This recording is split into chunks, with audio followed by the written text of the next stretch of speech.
Hello and welcome. It's good that you're here. Wherever this finds you, you can let the day be over now. It has done all it is going to do, the good of it, and the rest of it, and none of it needs you any longer tonight. Tonight, we are going to walk slowly through the longest, gentlest story in the book of Genesis. A boy with dreams. Some hard roads that turned out, in the end, to have been going somewhere good the whole time. And a sentence that keeps returning through all of it. The way a lamp keeps returning as you pass the windows of a house at night. The Lord was with Joseph. That sentence is the whole of tonight. Everything else is scenery. This is a long episode, 3 hours of it, built for the whole night. The first stretch is the story. After that, the story is simply rested in, slower and slower, the readings coming back like tide, the music given more and more of the dark. If you wake at some strange hour and this is still going, nothing has been missed. The episode expected you. So settle. Let the bed take your whole weight, heels and shoulders, and the back of your head. All of it. Let your hands lie wherever they lie. If your eyes are heavy, let them close now, at the beginning. Nothing tonight will ask them to open. And you do not need to remember anything, or follow anything, or stay. If you drift, drift.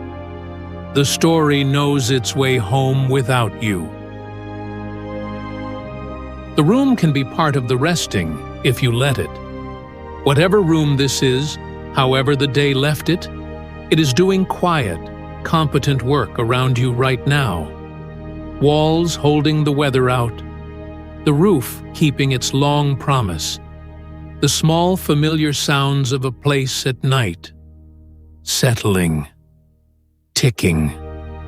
Breathing its own slow breath. Rooms are good at night. They have had all of human history to practice. Yours has you, and it knows what to do. Take one slower breath before we begin. In, easy. Out, longer.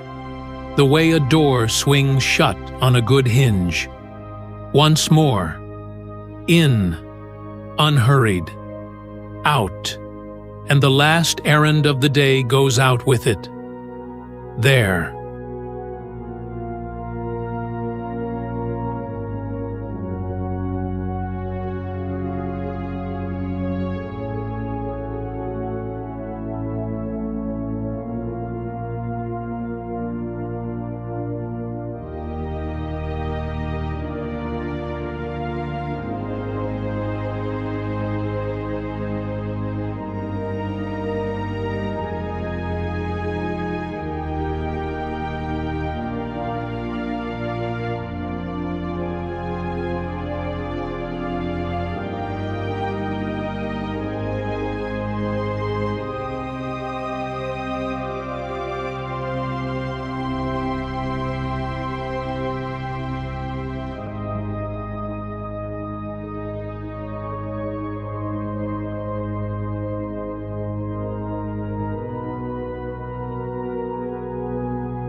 Begin in the hill country of Canaan, in the evening, among tents and flocks, fires settling to coals, the bells of sheep, small and far, an old man in the door of his tent, and around him a big, complicated, ordinary family.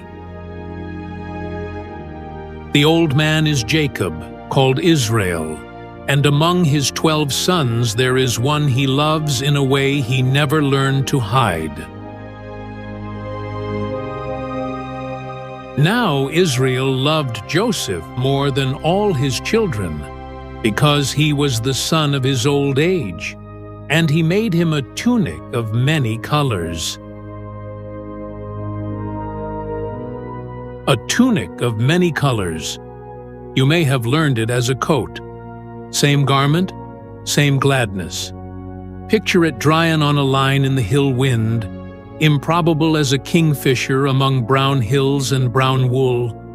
It was a father's love made visible, and it was, to be honest, not very wise. And the story knows both of those things at once. Families are like that. Love in them is real and imperfect, and both at the same time. And God works with exactly that kind of family, which is good news for every family there has ever been. Stay in that camp at evening a moment. The flocks folding themselves down for the night on the slopes, becoming part of the hills again. Smoke going up straight in the windless hour. Bread and oil and low voices around the fires. 12 brothers' worth of the day's small news. An old man watching it all from his tent door with the particular stillness of the very old, who have learned that watching is most of loving. Nothing in that scene knows what is coming, and for tonight, neither do we. The camp is at peace. Let it be at peace. Every story is allowed its quiet evenings, and so is yours. And this is one. And Joseph dreamed. Joseph dreamed a dream, and he told it to his brothers, and they hated him all the more. Sheaves of grain bowing in a field, sun and moon and stars bowing in the sky. A 17-year-old telling his dreams at breakfast with no idea what they would cost him, or what they meant, or that they were true. The household heard ambition, of course. Households usually do. But dreams in this book are letters, and letters are judged by their sender, not their reader. And this sender had plans no one at that table could have believed if he had spelled them out plainly. Famine ahead, a nation to feed, a family to save. And this boy, of all instruments, positioned to do it. The strut they heard was actually an itinerary. It usually is easier to forgive people their dreams once you know what the dreams were for. We can say gently what the household could not see. The dreams were not ambition. They were a promise, arriving early, the way promises often do, before anyone is ready, before the road to them is built. Joseph would spend 20 years walking that road, and almost none of it would look like the dream. Hold that beside your own far-off hopes tonight. A promise can be entirely true and still be far from ripe, and the distance between is not the promise failing. It is the promise traveling. And notice where the dreams came from in the first place. From sleep. The promise of this entire story was first delivered to a boy with his eyes closed, in the ordinary dark of an ordinary night in a tent. Whatever this book believes about the night, it is not that the night is empty. Seeds get planted in it. Long roads are begun in it. The sleeping hours of this story carry more of its freight than the waking ones, and that is not an accident of the telling. It is a quiet doctrine. The dark half of your life is not the idle half. You may go into it tonight as Joseph did, expected. An evening camp in the hills. A loved son in an improbable coat. Dreams told too soon at the family table. And a long road beginning that no one could see yet. And already, underneath it all, quietly, the sentence gathering that will carry the whole night. The Lord was with Joseph. You can rest on that sentence already. The story hasn't said it yet, but it was already true.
The hard part of this story comes early, and we will tell it the way you would tell it to a child at bedtime.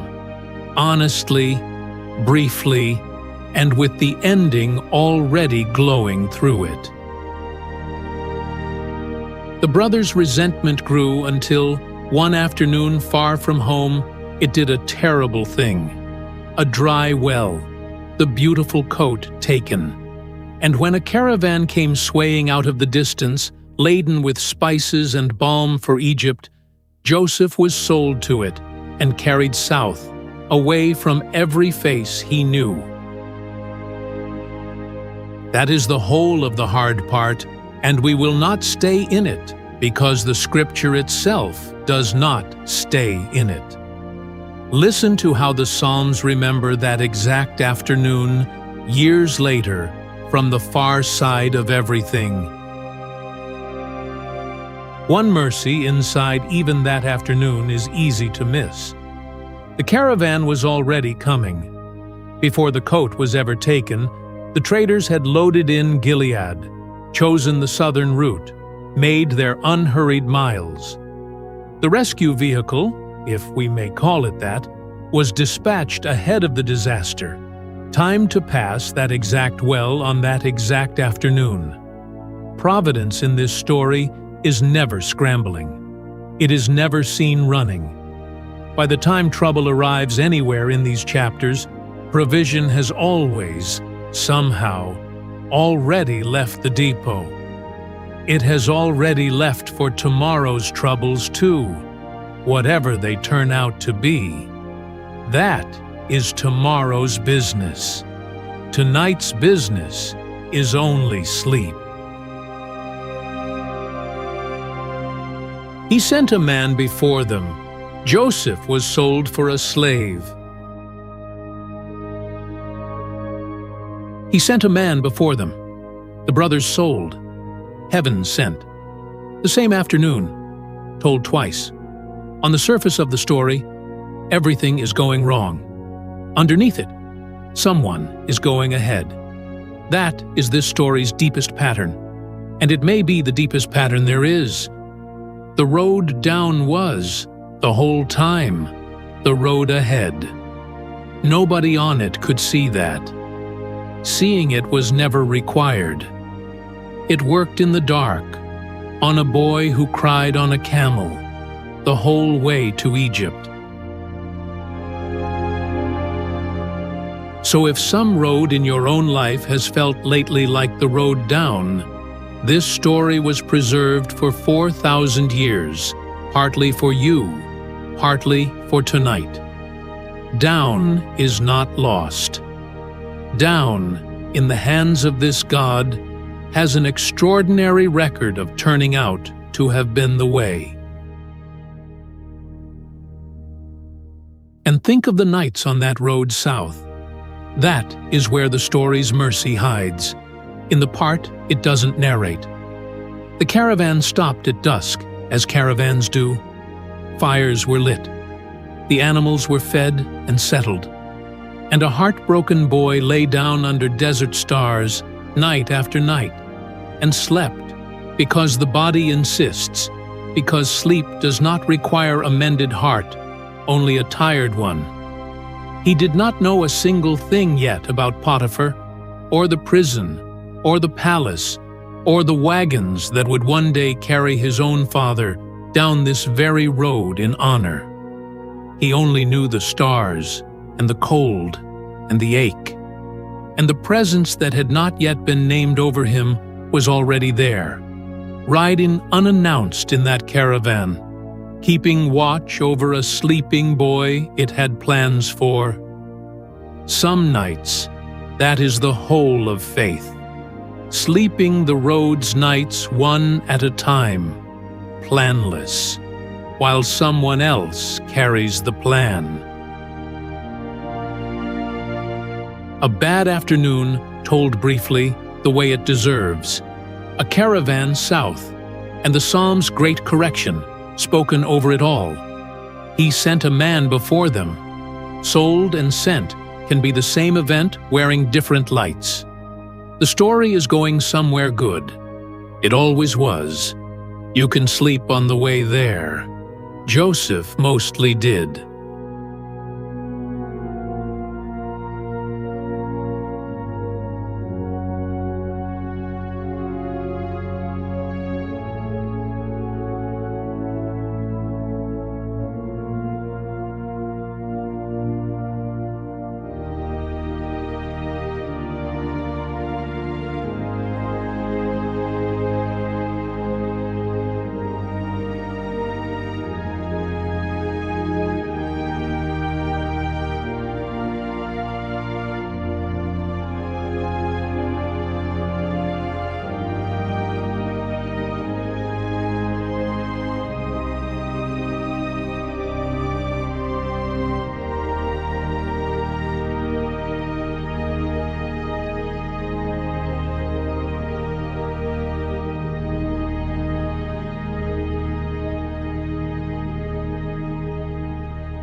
Egypt, then, a great house in a strange city. New language, new food, new stars even, and a boy from the hills owned now by a captain named Potiphar. Every familiar thing stripped away. Let yourself feel the first nights of that arrival briefly, because many people listening tonight know them. The nights in a new place that is not yet a life. Unfamiliar ceiling. Unfamiliar sounds doing their unfamiliar rounds. The particular loneliness of lying down where nothing yet knows you. Joseph slept those nights too, every one of them, and they passed, every one of them, and the strange house became in time the trusted house, the way strange places do. One slept night at a time. If your ceiling is a new one, or an old one that has gone strange lately, the arithmetic is the same, and it is running now. Nights slept become belonging. This is one of them, doing its work. And here the story says the sentence out loud for the first time, and having said it once, it cannot stop saying it. The Lord was with Joseph, and he was a prosperous man. He was in the house of his master the Egyptian. His master saw that the Lord was with him, and that the Lord made all that he did prosper in his hand. The Lord was with Joseph. Notice where the sentence chooses to live. Not in Canaan, in the loved son's tent under the father's eye. In Egypt, in the low place, the far place, the place that was never in the plan. The presence of God, this story insists, does not stay home when you are carried off. It travels in the caravan. It unpacks in the strange house. It learns the new language with you.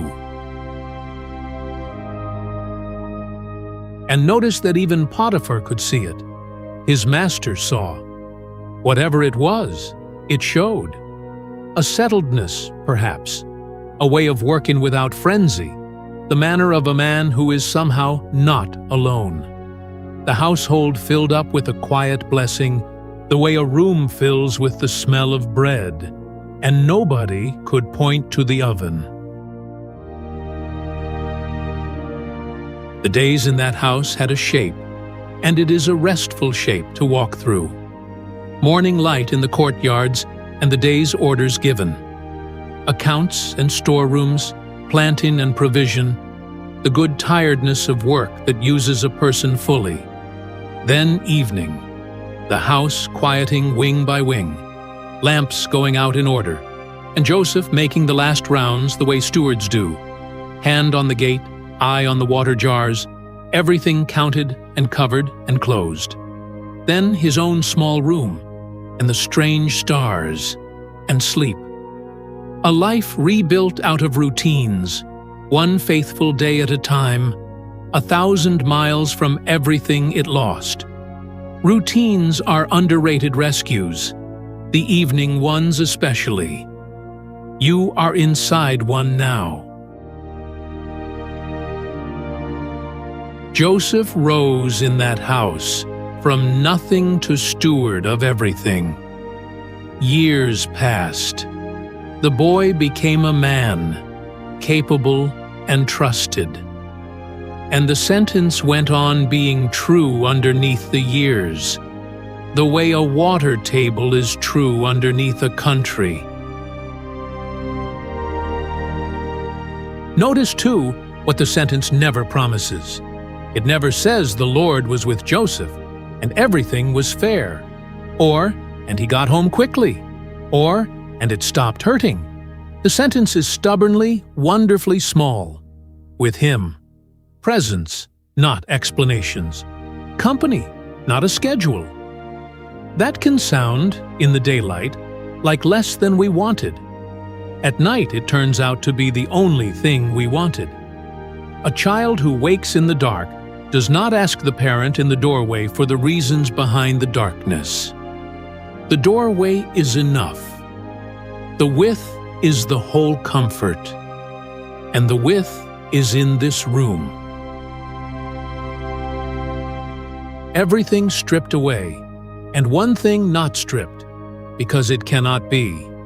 The Lord was with Joseph, in the far place, in the strange house, visible even to the man who owned him.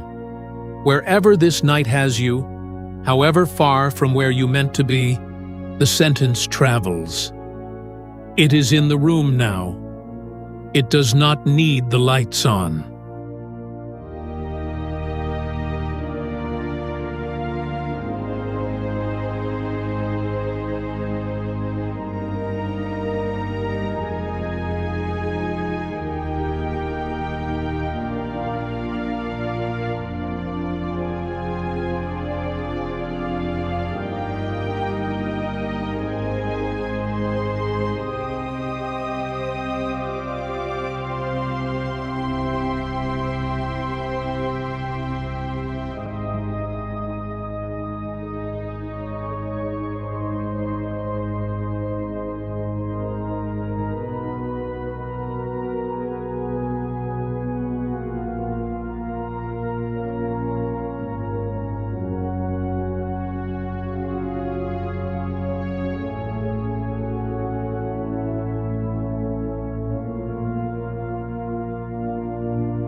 Then the story goes down again. A false accusation, told here in one sentence because that is all the attention it deserves tonight. And Joseph, innocent, was put in prison. Take a breath before the next reading, because of what its first word is.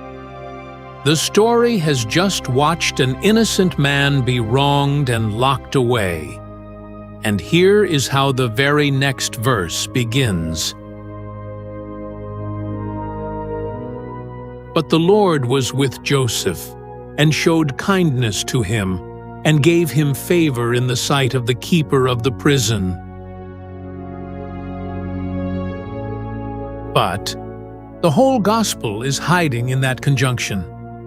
The prison door closed, but the verdict was unjust, but every hard sentence in this story gets interrupted by the same word, and behind the word, the same presence, arriving in the cell before Joseph did, the way it had arrived in Egypt before the caravan, and showed kindness to him in prison. Kindness is a small word, and it is doing enormous work there. Not rescue, not yet. Not vindication, not for years.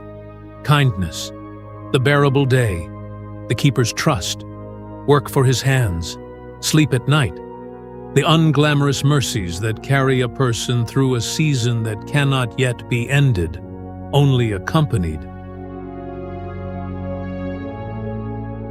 The keeper of the prison didn't look after anything that was under his hand, because the Lord was with him, and that which he did, the Lord made it prosper. There it is again, third time now. The house of Potiphar and the prison, and the same sentence in both. completely indifferent to the change of address. The presence of God does not check the quality of the room before entering. Palace or cell, hill country or Egypt, good year or the worst one, the sentence goes on being the sentence. The Lord was with him.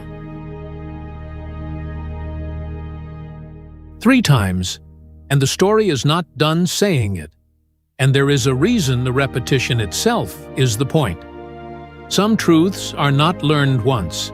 They are laid down like coats of pitch on a hull, the same stroke over the same seam, again and again, until the thing is watertight. That is why the readings return tonight, and why this sentence will keep surfacing until morning.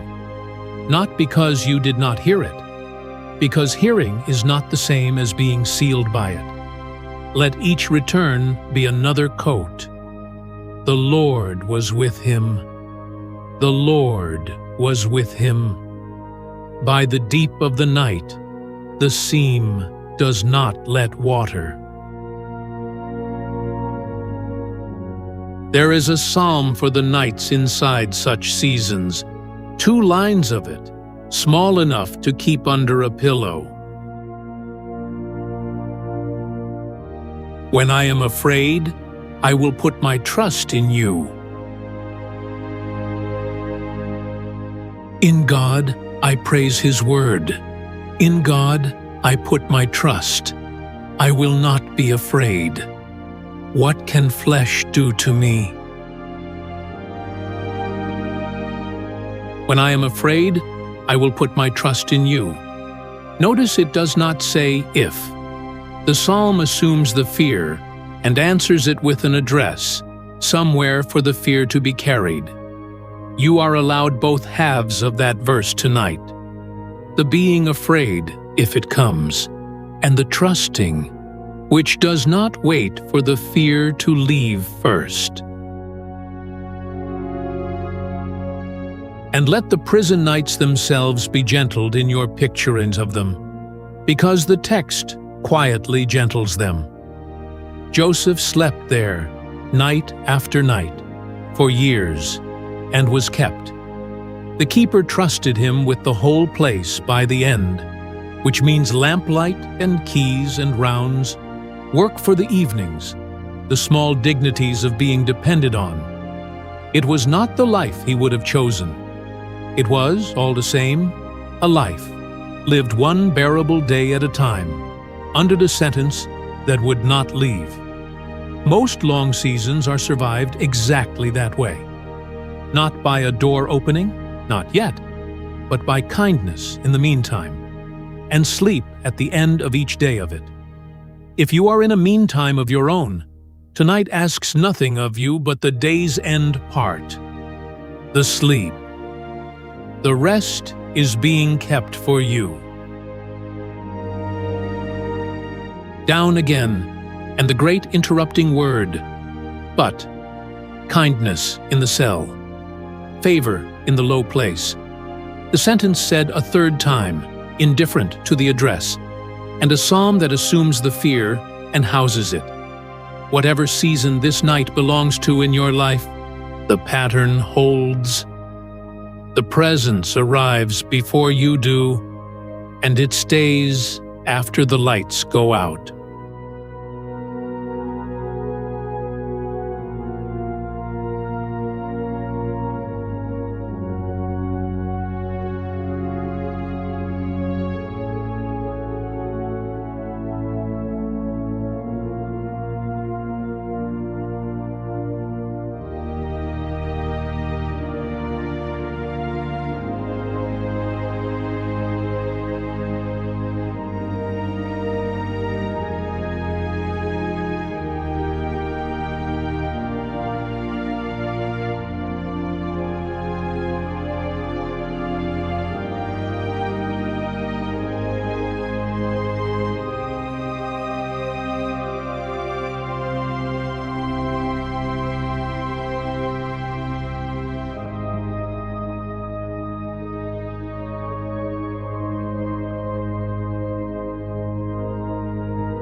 No story for a while now.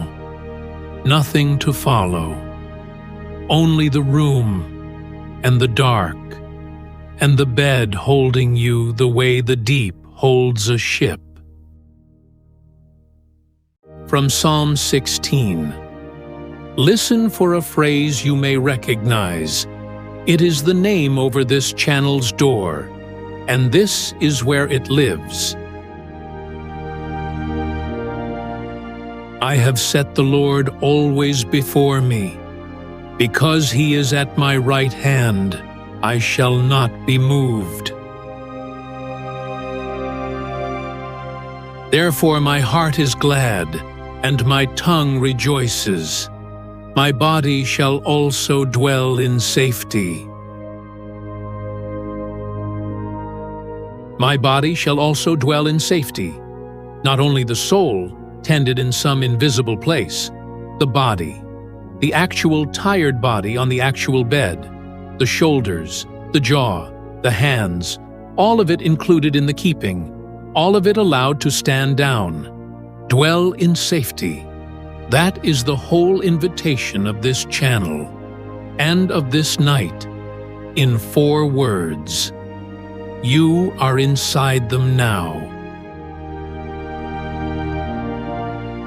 If sleep is near, go with it. Everything that remains is only more shelter.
Prison time is slow time.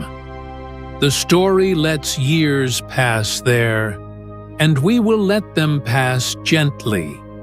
Evenings and mornings, the keeper's rounds, lamplight on stone. Slow time has its own gifts, though no one chooses it to get them. Things grow in it that grow nowhere else. Patience with real roots, not the decorative kind. Prayer that has stopped performing. The ability to be poured out for 2 strangers' bad dreams when your own dreams are the ones in ruins. Egypt would need a man with exactly those growths in him, and there was only one soil in the country that grew them. We say such seasons are wasted. The stories say they are greenhouse years, humid with God, growing the unpurchasable things. Yours are too. Even this hour is in the greenhouse. Into that stillness one morning came 2 troubled faces. Pharaoh's cupbearer and Pharaoh's baker, courtmen fallen from favor. each carrying a dream from the night before, the way a man carries something fragile and unwelcome that he cannot put down. And Joseph, the dreamer whose own dreams had cost him everything, looked at these two anxious men and said one of the quiet, load-bearing sentences of the whole story. They said to him, "We have dreamed a dream, and there is no one who can interpret it." Joseph said to them, "Don't interpretations belong to God? Please tell it to me." Don't interpretations belong to God? Hold the shape of that sentence.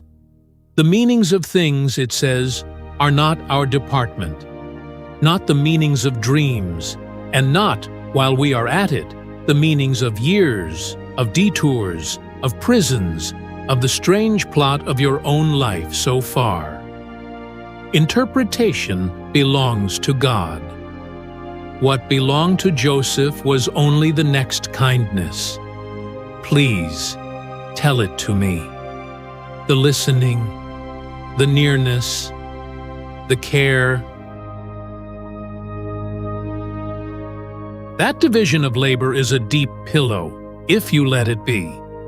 Somewhere in you, perhaps, a question has been working late again tonight, trying to interpret your life, what this year meant, why that door closed, where the road down is going. That question can be let off shift now. It was never your department. Interpretations belong to God, and He does not do His interpreting out loud at this hour, and the meaning of your life will still be safely His in the morning. It is worth noticing what prison had not done to Joseph by this point in the story. It had not made him deaf. Two anxious strangers walked in carrying bad nights, and the ruined man noticed their faces, and asked and listened. Years of injustice, and the injury had not reached his kindness. That is its own quiet miracle, and the sentence explains it. The with him underneath him all those years, keeping the deepest rooms of the man in repair, while the outer walls took their weather. The same maintenance is available at this hour, and it works on sleepers. Joseph heard the dreams. God gave the meanings. The cupbearer would be restored, and was. And Joseph asked one small thing: "Remember me. Mention me to Pharaoh." Two troubled dreamers, and a man in prison with room in him for other people's nights. Interpretations belong to God. The listening belongs to us.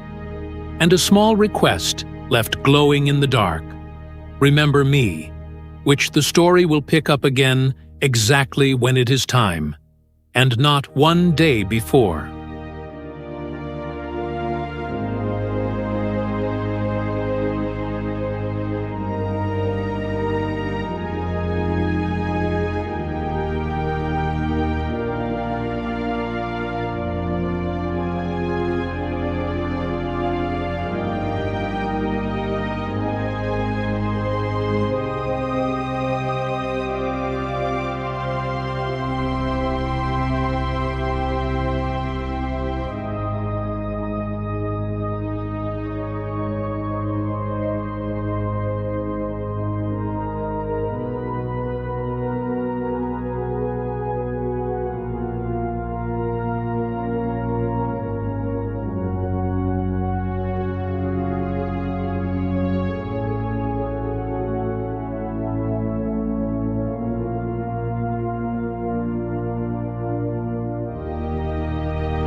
And here the scripture does something almost unbearably honest.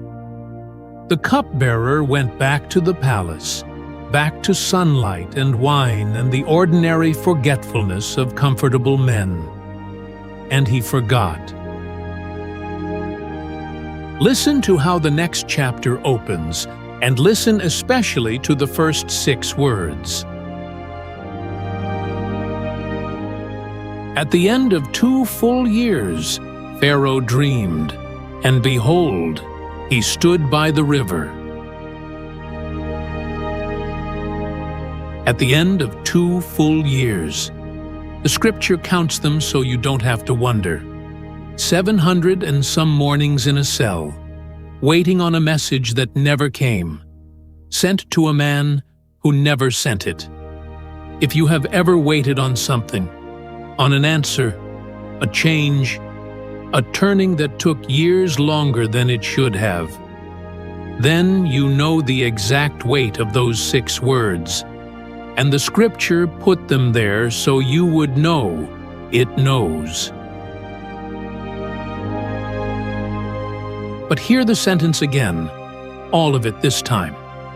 At the end of 2 full years, Pharaoh dreamed.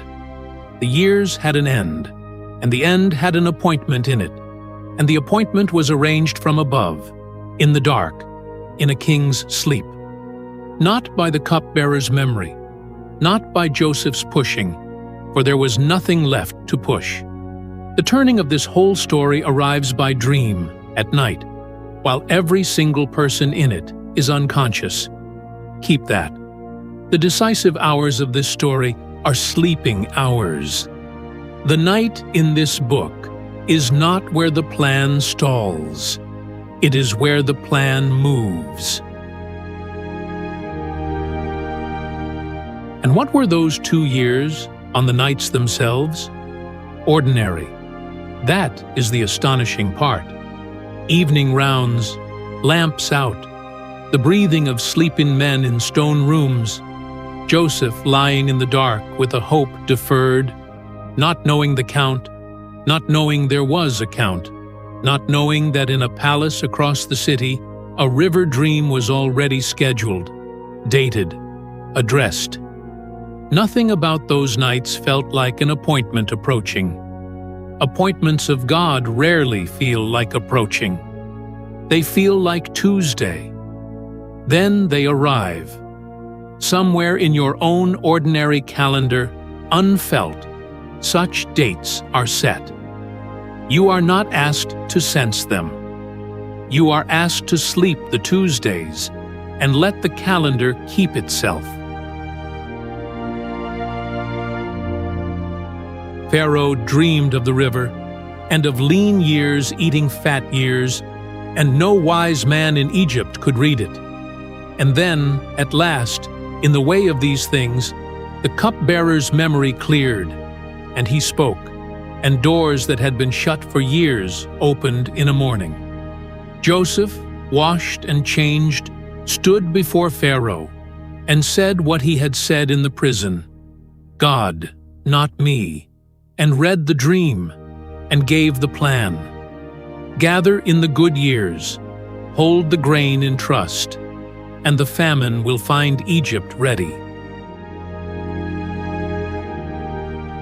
Pharaoh looked at this man, this foreign prisoner in whom the answer clearly lived, and raised him in an hour higher than the pit had ever been deep, over his house, over the land.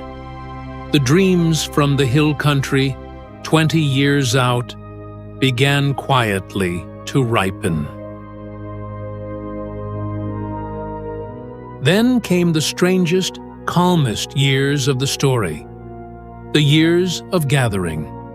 7 harvests, and Egypt at work under a wide sun, and Joseph moving through the granary cities, counting what could not be counted. The scripture says they stored grain like the sand of the sea until they stopped measuring.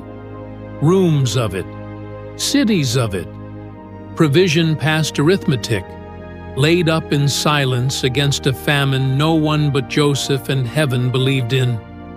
There is a picture of grace itself in those bulging storehouses, if you want one at this hour, more laid up than the need will ever draw down, gathered before the need was felt, by hands that knew the future and were kind about it.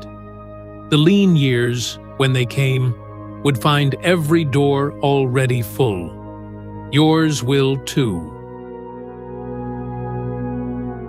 2 full years, counted honestly. A forgetful man, and a God who was not forgetting anything. The turn arriving by night, in dreams, while everyone slept.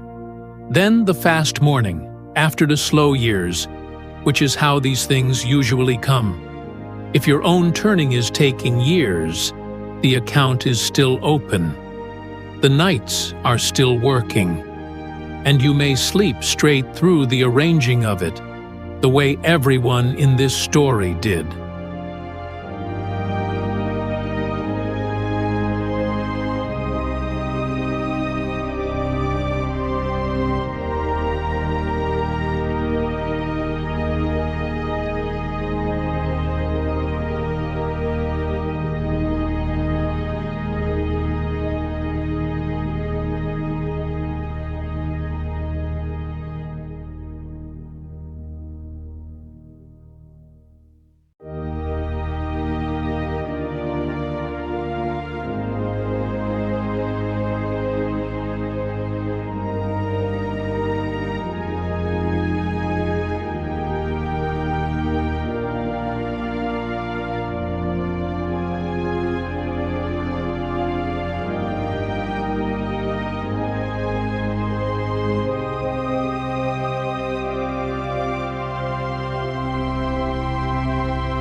Rest here a while, the story will keep.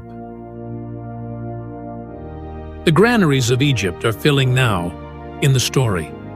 Room upon room of gathered gold, grain enough for years no one else can see coming. Provision, laid up quietly, ahead of the need. That is a picture of tonight, if you want it. Rest is being gathered in you now, hour by hour, against days you cannot see and do not need to. The storehouses fill by themselves. You are not on duty. From Psalm 127. It is vain for you to rise up early, to stay up late, eating the bread of toil, for he gives sleep to his loved ones. He gives sleep to his loved ones, handed over like bread across a table.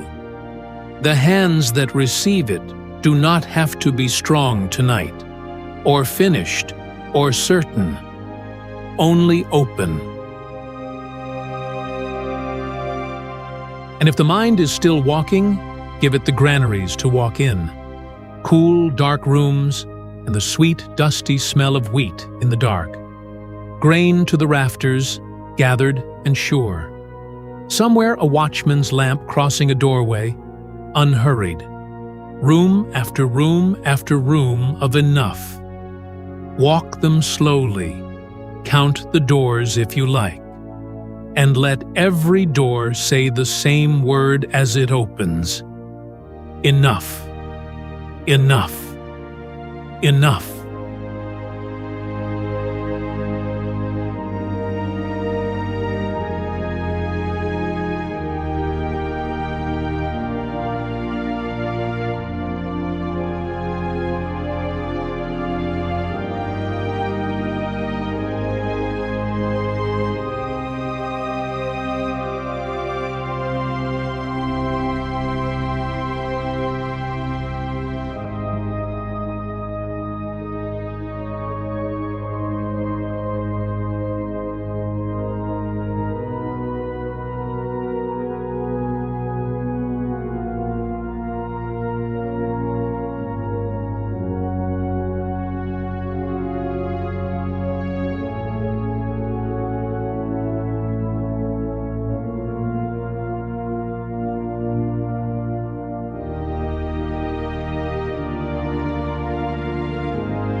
The good years came, 7 of them, heavy-headed harvests such as Egypt had never gathered.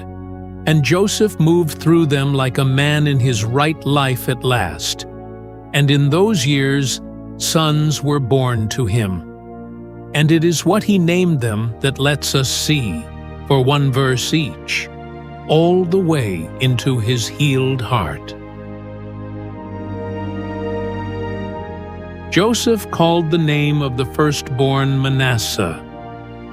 For, he said, God has made me forget all my toil and all my father's house. The name of the second he called Ephraim. For God has made me fruitful in the land of my affliction. God has made me forget, not the way we lose keys. His father's house was not erased from him. We will watch him weep for it soon enough. Made me forget means the memory lost its teeth. The toil, the pit, the years, all of it still known, none of it still bleeding. That is not something Joseph achieved with effort. Listen to his grammar. God has made me. The healing of memory was done to him, gently, over years, most of it, surely, at night, which is when such mending is done. And Ephraim, fruitful, not fruitful after the affliction, in some better land, once everything was repaired. In the land of my affliction, the very soil of the hard years made to bear. Egypt itself, the place of the pit and the cell, grew his family and his future. God does not always move us off the hard ground. Sometimes he farms it. 2 babies, 2 names, 20 years of sorrow, resolved into 2 quiet words of testimony that a whole nation would carry ever after. Forget and fruitful. Some of that same slow work is being done in you, at this hour, in the dark, without your help. It is what the nights are for. And think how those names were used, once given. That is the tender arithmetic of it. Every time that household called the boys into supper, the testimony was spoken again over the rooftops, twice, in the ordinary voice of a parent at dusk. He has made me forget. He has made me fruitful. Healing, set on repeat. In the mouths of children being called home in the evening light. Some words are worth arranging your life to say daily. The old families did it with names. You may do it with whatever small evening words you keep. Even perhaps with the ones playing in this room right now. 7 heavy harvests, 2 sons, 2 names like healed scars. God has made me forget.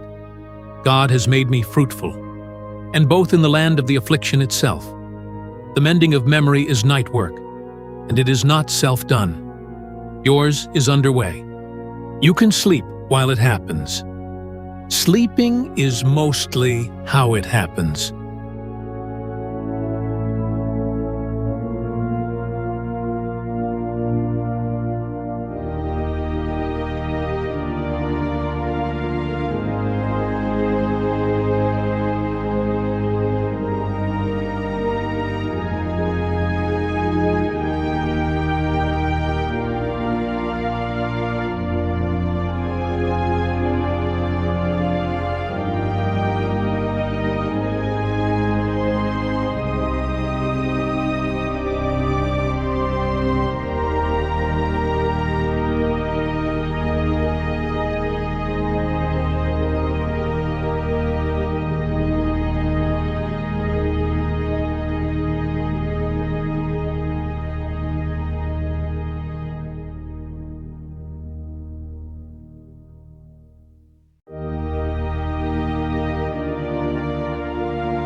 Then the lean years came, as the dream had said, and the famine reached every land, and it reached the hill country of Canaan. And one day, into the court of Egypt's governor, came 10 weathered shepherds from home, bowing low, asking to buy grain. The sheaves of the old dream bowing at last. And Joseph knew them, and they did not know him. 20 years does that. The boy they had last seen weeping in a well was now clean-shaven in the Egyptian manner, robed in linen, speaking through an interpreter, wearing a name they could not have pronounced. Recognition ran only one way, and Joseph stood inside that strange privacy, looking at 10 faces he had grown up with, hearing his mother tongue spoken carelessly in front of him by men who assumed the governor could not understand. What he overheard was remorse. They spoke of the well, unprompted, 20 years on. It had not left them either. The wrong had been living in both houses all that time. It usually is. That is worth a gentle thought, and no more tonight. The people we carry are usually carrying us back. We will pass gently over the testing that followed, the silver, the journeys, the long working out of trust, and come to the evening the story has been traveling toward for 20 years. Joseph, unable to hold it any longer, sent every attendant from the room, and wept so loudly the house heard it through the walls, and said the thing. Joseph said to his brothers, "Come near to me, please." They came near. He said, "I am Joseph, your brother, whom you sold into Egypt. Now don't be grieved, nor angry with yourselves that you sold me here, for God sent me before you to preserve life.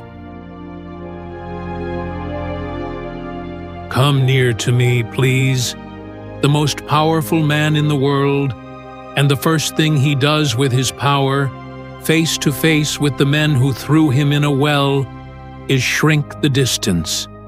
Come near, please. And then he does their heaviest lifting for them. Don't be grieved. Don't be angry with yourselves, as if he had been carrying their guilt for them all these years along with everything else, waiting for the day he could set it down on the far side of forgiveness. And the weeping. Do not hurry past the weeping. The story says he wept so loudly the Egyptians heard it through the walls, the sound of 20 years leaving a man all at once.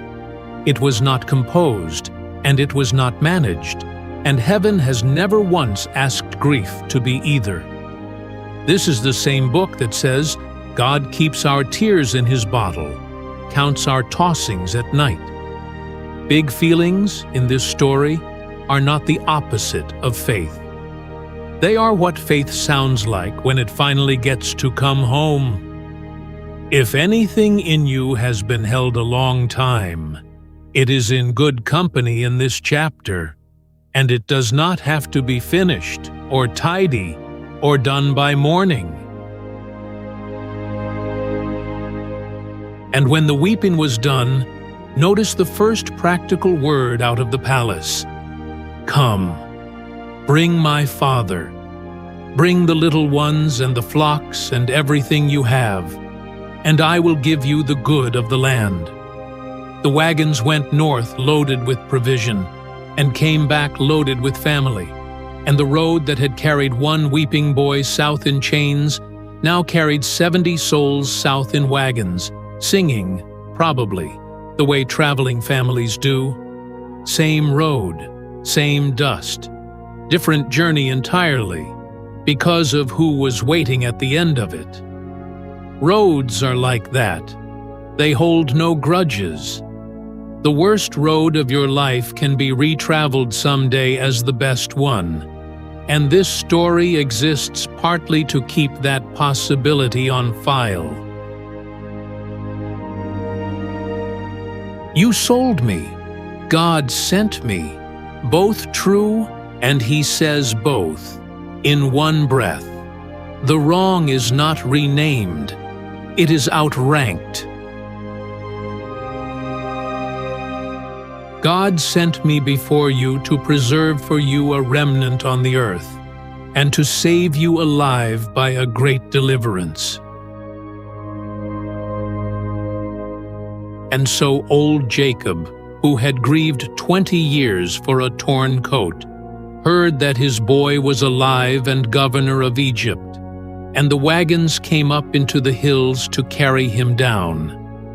And on the way, at night, in the dark, where this story does its deepest speaking, God spoke to the old man.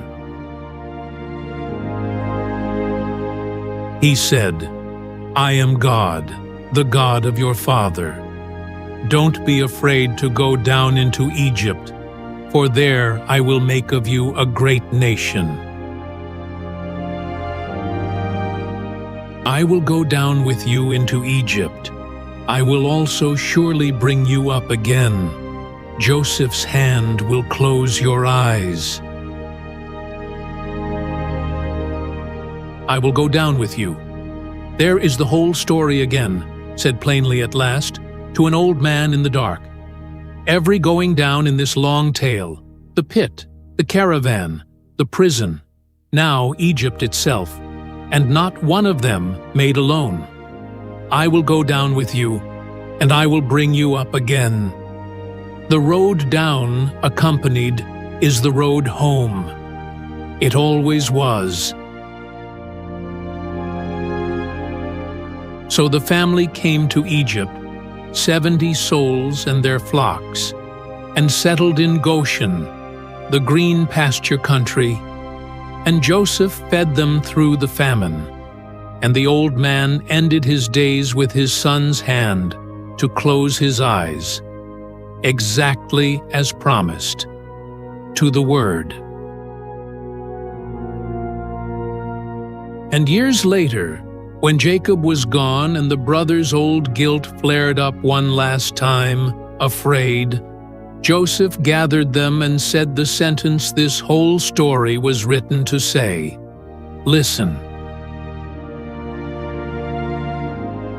As for you, you meant evil against me, but God meant it for good, to save many people alive, as is happening today.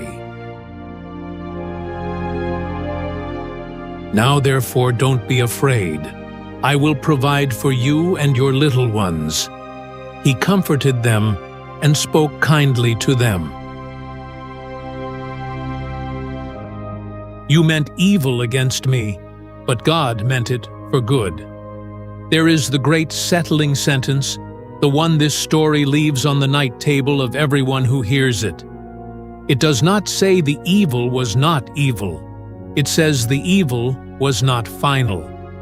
Underneath every ment of every human hand, there was, the whole time, a deeper ment, patient, unhurried, working 20 years ahead through pits and prisons and forgetful cup-bearers, and its meaning was good, and its meaning won.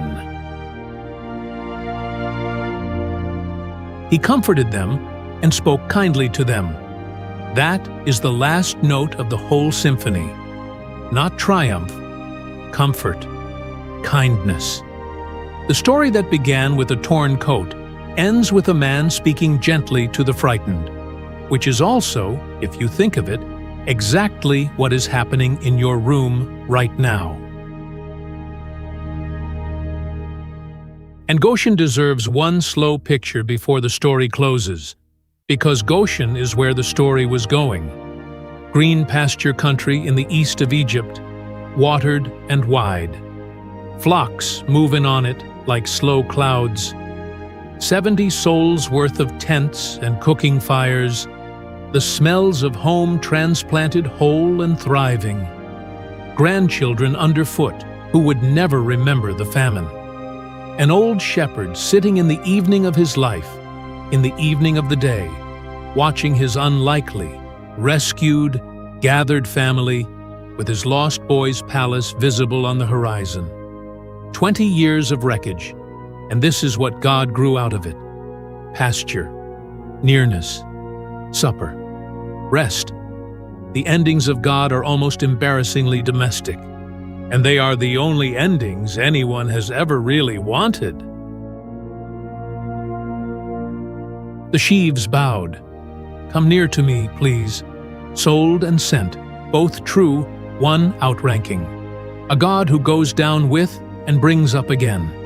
Goshen and provision, and an old man's eyes closed by the right hand at last.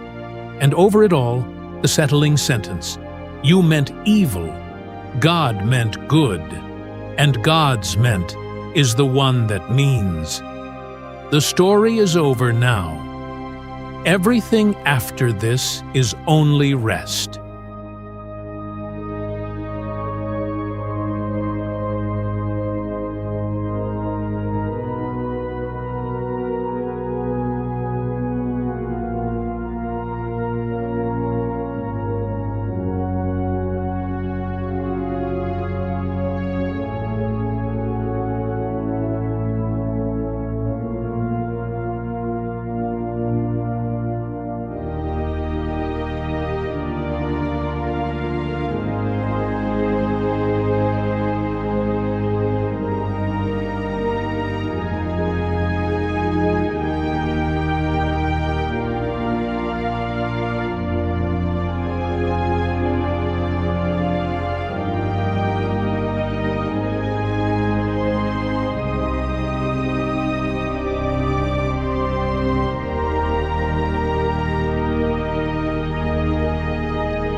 If you are still awake, nothing is wrong. The old world called these the middle watches, the deep hours when the first sleepers were long under, and the watchmen changed quietly on the walls. Some of the best of this story happened in hours like these. Pharaoh dreamed in them. Jacob heard, "I will go down with you in them." The night, in this book, is working hours for God, and resting hours for everyone else. And you are on the right side of that arrangement. Nothing new happens from here. That is a promise, not a warning. The story is told and settled. From here to morning, there is only the same shelter, revisited more and more slowly, the readings returning like tide. Let the sentence come back first, the lamp in every window of this story. Hear it again the way the scripture says it, each time, in each place. The Lord was with Joseph, and he was a prosperous man. He was in the house of his master the Egyptian. In the great house, and in the low place, the same. But the Lord was with Joseph, and showed kindness to him, and gave him favor in the sight of the keeper of the prison. And in the work of his hands, always. The keeper of the prison didn't look after anything that was under his hand, because the Lord was with him, and that which he did, the Lord made it prosper. The house, the prison, the years between. One sentence, unbothered by the address. It is in this address now. It does not need the lights on, and it does not need you awake. And the Psalm's long view of the whole road, once more, slower. He sent a man before them. Joseph was sold for a slave. They bruised his feet with shackles. His neck was locked in irons. Until the time that his word happened, and the Lord's word proved him true. The king sent and freed him, even the ruler of peoples, and let him go free. Until the time. The shackles were real, and so was the clock above them, and the clock belonged to God. Every hard season in that psalm has a hinge in it, an until set in advance, sure as a sunrise. Whatever you are in the middle of has its until. You do not have to find it, or hurry it, or stay awake for it. And say the refrain once more with the psalm's long view under it, because by now it has become what it was always going to become tonight. Less a fact you learn than a rhythm you breathe. The Lord was with him in the house. The Lord was with him in the cell. The Lord was with him in the waiting, in the rising, in the wagons, in Goshen.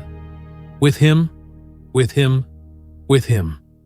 4,000 years of sleepers have breathed to that rhythm. It holds this hour as easily as any of the others it has held. Breathe with it then, and let it do the counting. Before the psalm of the night, one last slow pass through the whole story.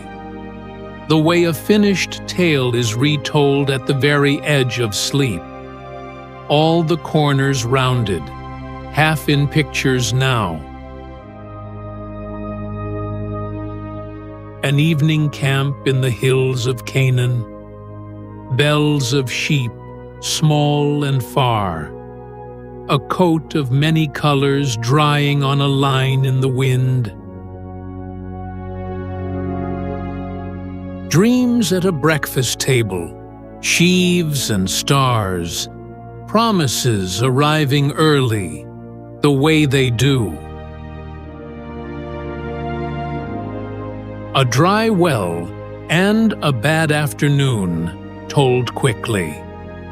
A caravan swaying south with its spices, and heaven's quiet correction over the whole scene. He sent a man before them. A great house in Egypt, filling with unexplained blessing, like a room filling with the smell of bread.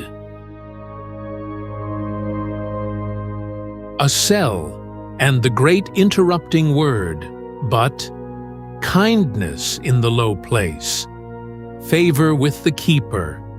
The sentence said and said again, the Lord was with him. Two troubled dreamers and a listener with room in him. Interpretations belong to God. 2 full years, counted honestly. Then a king asleep by a river, and the whole world turning on a dream at night, while every soul in the story slept. The fast morning after the slow years, grain gathered like gold against the hidden famine. 2 small sons with names like healed scars. God has made me forget. God has made me fruitful. The palace years had their own evenings, worth one slow look. The weighing floors swept, and the great doors barred. The day's numbers entered in the rolls. Egypt fed and counted and put to bed like an enormous household. And the governor of it all going home at dusk, through streets that once marched him by in chains, past the very walls of the old prison, perhaps, to a wife and 2 boys and a lit doorway. He had walked every rung of that country, bottom to top, and knew now what only such men know, that the same presence had been on every rung, neither larger in the palace nor smaller in the pit, the one constant in a life that had been nothing but weather. That is the knowledge this story wants to hand you at this hour, cheap without the 20 years. The rung you are on tonight has the presence on it. So will tomorrow's, whichever direction it lies. 10 weathered brothers, bowing low, the old dream ripening in silence. A cleared room, and weeping heard through walls, and the shortest, kindest sentence a powerful man ever said. Come near to me, please. An old man in a wagon under the stars, and a voice in the dark. I will go down with you. I will surely bring you up again.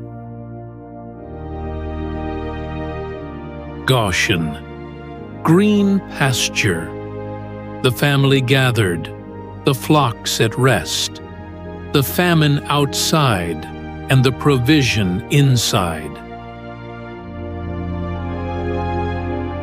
And the settling sentence over 20 years and over this night. You meant evil against me, but God meant it for good. And He comforted them and spoke kindly to them. That is the whole of it. It is all still true, and none of it needs you awake. The Watchman's Psalm belongs to these hours. Hear the heart of it. He will not allow your foot to be moved. He who keeps you will not slumber. Behold, he who keeps Israel will neither slumber nor sleep. The Lord will keep your going out and your coming in from this time forward and forevermore. He who keeps you will not slumber. There is only so much wakefulness needed in this room tonight, and none of it is yours to supply. One keeper is awake until morning regardless. Since it will not be him who sleeps, it may as well be you. Hear the fearful psalm once more too, the one from the low seasons, because in the deep of the night it becomes something better than brave. It becomes routine. When I am afraid, I will put my trust in you. In God, I praise His word. In God, I put my trust. I will not be afraid. What can flesh do to me? When? Not if. The psalm keeps its honesty even at this hour, and you can keep yours. Whatever surfaced with you, name it or don't, and hand it the address. It has somewhere to be now that is not your chest. It can make its own way there. It knows the road by now. And a small verse for the surfacing hours, if you find one. A homecoming. Return to your rest, my soul, for the Lord has dealt bountifully with you. Return to your rest, as if rest were an address, as if it were the house the soul grew up in and could find in the dark with its eyes closed. You are not being sent anywhere new tonight. You are being sent home. If this is one of the strange hours, 2 or 3 or 4 by whatever clock is nearest, and you have surfaced without meaning to, nothing has gone wrong. Bodies rise in the night like the cupbearer's memory, on their own calendars, for their own reasons. You do not have to account for the hour or fight it. Pharaoh's dream came at such an hour. Jacob's comfort came at such an hour. The book is very fond of such hours. Let this one pass the way a wave passes under a boat, lifting a little, setting down. The voice will still be here. The current will carry. You will go under again without deciding to, the way you did the first time.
And now, to carry you the rest of the way, the psalm this channel is named from.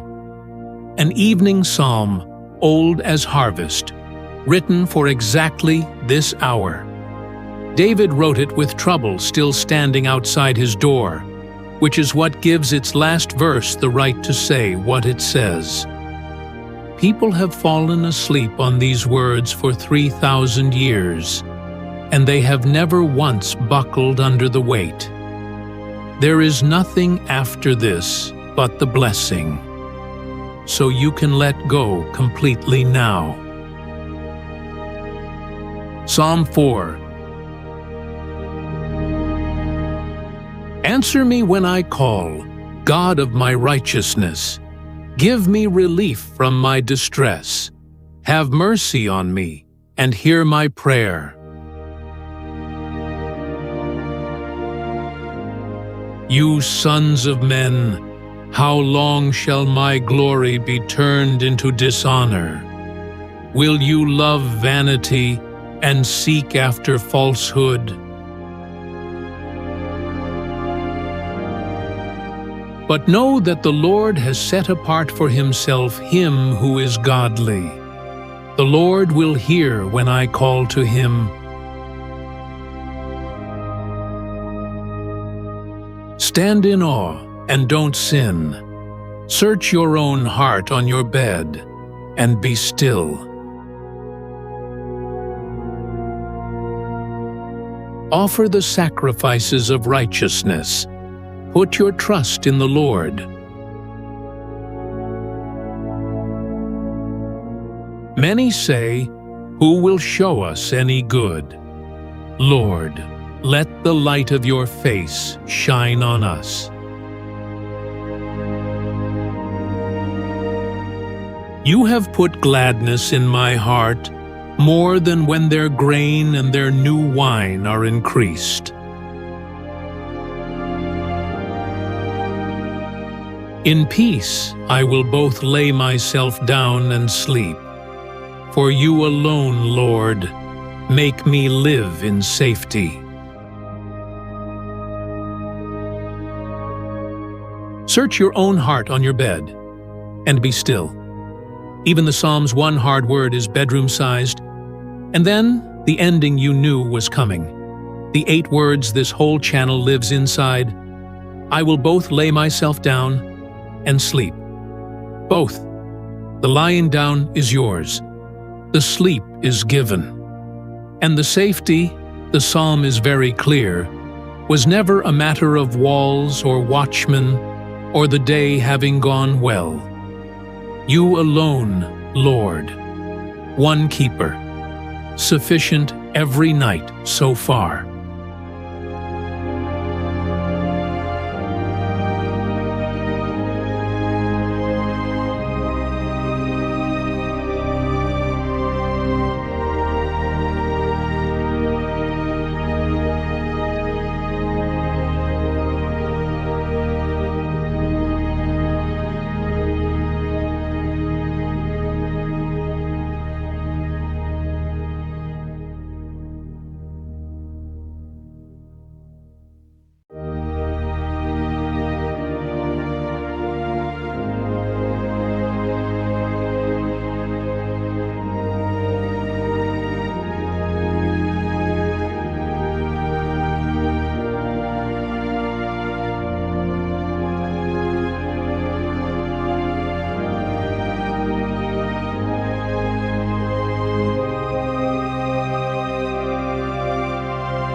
The granary doors are shut now. Goshen is dark and at pasture. Somewhere an old man sleeps mid-journey in a wagon under enormous stars with a promise for a pillow. I will go down with you. The story's whole freight has been set down. Sold has been outranked by scent. Evil meant has been outranked by good meant. And the sentence that followed a shepherd boy through every address in Egypt is at your address now, and staying the night. Somewhere far back at the beginning of tonight, there was a boy in a coat of many colors, telling his dreams at a breakfast table, and no one, least of all the boy, could have drawn the line from there to here. The line existed. It was drawn the whole time, through the well and the caravan, and the great house, and the cell, and the 2 full years, and the river dream, and the granaries, and the wagons, one unbroken line of with him, with him, with him, visible only from the end. The way awake is visible only behind a ship. Your line is being drawn tonight too, through whatever this season is, by the same steady hand, visible from an end you have not reached. You are not asked to see it. You are asked to sleep, mid-line, like everyone in this story did. So receive the old blessing, spoken over travelers and sleepers for 3,000 years, spoken now over you. The Lord bless you and keep you. The Lord make his face to shine on you and be gracious to you. The Lord lift up his face toward you and give you peace. And the last word of the night you have already heard once tonight. It can bear saying twice. It has borne 3,000 years of nights. In peace I will both lay myself down and sleep. For you alone, Lord, make me live in safety. Good night. Sleep well. The keeper is awake, so you don't have to be.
What remains is not a story and not a teaching. It is a current, the music mostly, moving warm and slow beneath the rest of the night. A verse surfacing now and then, far apart, like lamplight seen across water. If you are hearing this, it is yours. The Lord was with Joseph, and he was a prosperous man. He was in the house of his master the Egyptian. Therefore my heart is glad, and my tongue rejoices. My body shall also dwell in safety. I laid myself down and slept. I awakened, for the Lord sustains me. Return to your rest, my soul, for the Lord has dealt bountifully with you. In peace I will both lay myself down and sleep. For you alone, Lord, make me live in safety.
keeper is awake. The story is true. Morning is certain. Sleep now.